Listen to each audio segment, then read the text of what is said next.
நண்பர்களுக்கு வணக்கம். இது சோம்பேட்டை அப்படின்ற ஒரு ஏரியா, ஆந்திராவில் இருக்கிற இச்சாபுரம்ன்ற ஊருக்கு பக்கத்தில் ஸ்ரீகாக்குளம் டிஸ்ட்ரிக்டில் இருக்கிற ஏரியா.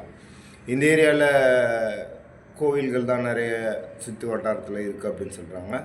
இந்த ஏரியாவுக்கு வர்றதுக்கு முன்னாடி பலாசான்னு ஒரு இடம் இருக்குது. அந்த இடம் அப்படின்னா முந்திரிக்கு ரொம்ப ஃபேமஸான இடமா, பெரிய முந்திரி மார்க்கெட்டிங் இருக்கிறதா சொல்கிறாங்க.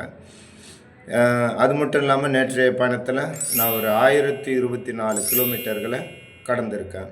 இது என்னோடய 9வது நாள் பயணத்தில் இதை நான் முடிச்சிருக்கேன். ரொம்ப சந்தோஷமாக இருக்குது. என்னோடய 6000 கிலோமீட்டர் பயணம்ன்ற அந்த இலக்கில் முதல் படியை எடுத்து வச்சதா நான் நினச்சி சந்தோஷப்படுறேன்.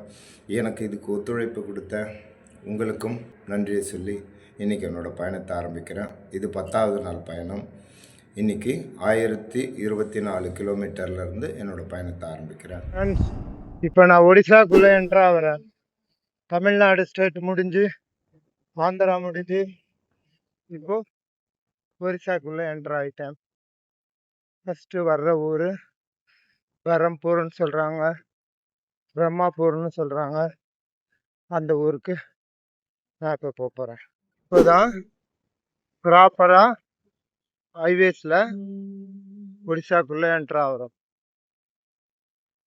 வெல்கம் டு ஒடிசான்னு போட்டு ஒடிசாக்குள்ளே நான் என்ட்ரானோடனே பார்த்த முதல் வித்தியாசம், சென்ட்ரல் மீடியனில் இருக்கிற செடிகளை அழகாக மெயின்டைன் பண்ணுறாங்க.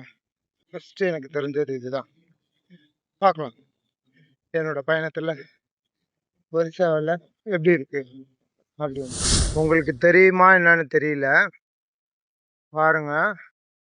எனக்கு தெரிஞ்சு இது ஒரு 6-7 கிலோமீட்டர் இருக்கும்னு நினைக்கிறேன். டவுன் இறங்க போகிறேன் கண்டினியூஸாக. அப்போ இது டவுன் இறங்குதுன்னா நான் பின்னாடி அவ்வளோ மேடு ஏறி இருப்பேன்னு நினைக்கிறேன். இது ஒரிசாவில் கஞ்சம்ன்ற ஏரியாவில் இருக்கிற ரிஷிகுலியா ரிவர். இல்லை ஓடுறது தெரியும்னு நினைக்கிறேன் உங்களுக்கு எல்லாருக்கும்.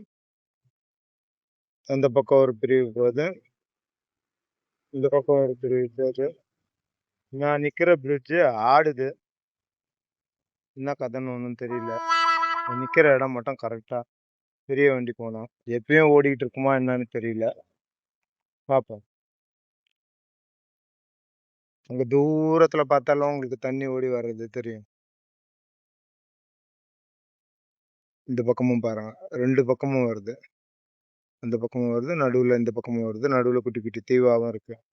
நைட்டு நம்மளோட படுக்கை இந்த டென்ட்டில் தான். டென்ட்டெல்லாம் போட்டுட்டேன், கொடியெல்லாம் மடக்கியாச்சு. இப்போ போய் சாப்பிட்றதுக்கு உண்டான வேலையை பார்த்துட்டு வந்து தூங்க வேண்டியது தான். இது ஒரு இந்தியன் ஆயில் பங்க்கு, ராம்பான்ற ஏரியாவில் இருக்குது. சாப்பிட்டு வந்து தூங்கலாம். Good night.